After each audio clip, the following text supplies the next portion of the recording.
Okay, I'm Jim Sack, and I'm sitting here with Paula Hughes, whom I've known for quite a few years. Quite a as few matter of years. fact. And Paula is the candidate for mayor. She's running in the Republican primary. Two other candidates so far, two other major candidates. Mm-hmm. And I guess that might be the first question. What cuts you out? What makes you special? What differentiates you from the other two candidates as a candidate for mayor? Sure, that's a good question, and actually that's something that we like to talk about because I think what's important in a primary is not the similarities between candidates, but the differences. That's really what we've got to pay attention to. And for me, it's pretty clear and evident that my background and experience and record, I mean, I am in many ways the only proven conservative leader that is in this race. I have greater experience, certainly in this environment, than either of my two closest competitors. I have accomplished much more in the realm of government than either of them has. Even though one of my fellow candidates serves on city council, there is not a record of achievement or accomplishment. We'll go over your record then. Sure.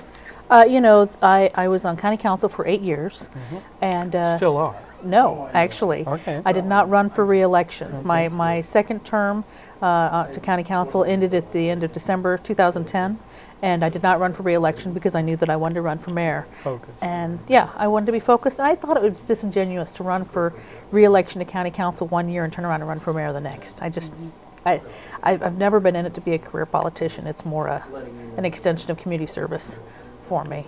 But anyway, getting back to, so 8 years on council, and I accomplished everything I set out to while I was on county council.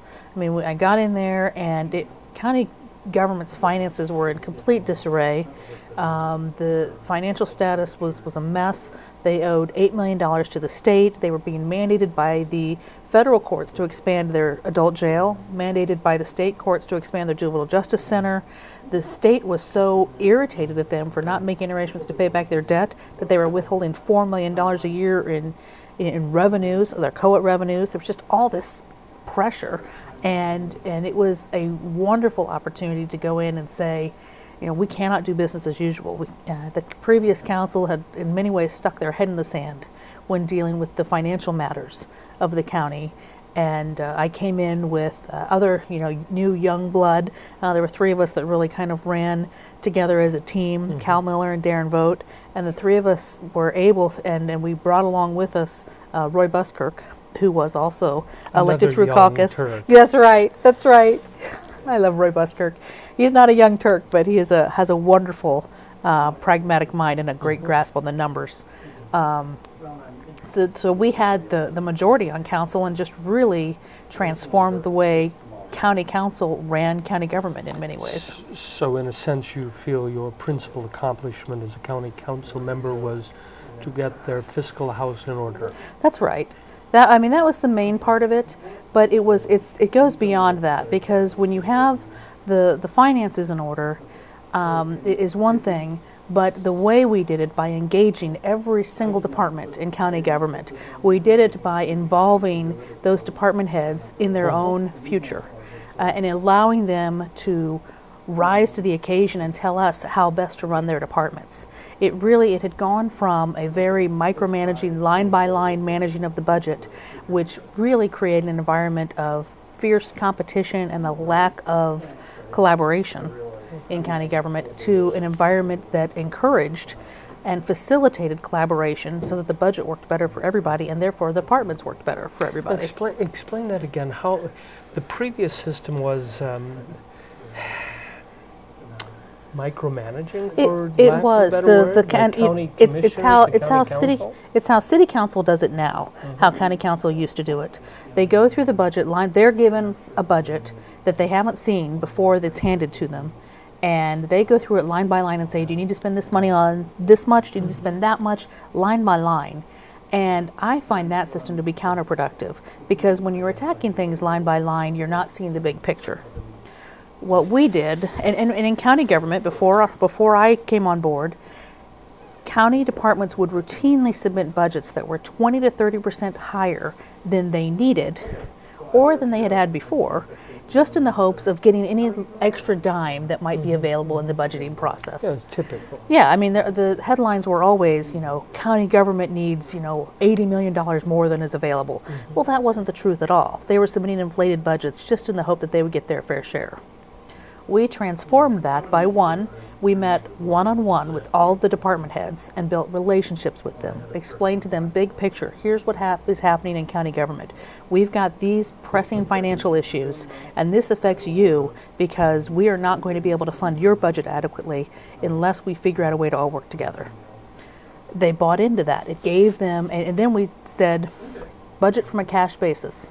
We don't care what your budget looked like before. We don't care how many people you hire. We really don't care how many paper clips you buy. What we care about is that your department is operated effectively and efficiently. Here's a lump sum. You tell us how much it takes. That's rather not a legislative process, but more the executive's function, isn't it? Yes. Well, but we had the advantage of just maximizing our influence during that budget process. I've always been a fan of leading from where you sit. You look at the influence that you have and maximize it and leverage it, and leverage both the relationships and the influence. We did it at first with the departments, and then we really kind of forced it upon the commissioners by refusing to approve their budget areas. For example, the county does,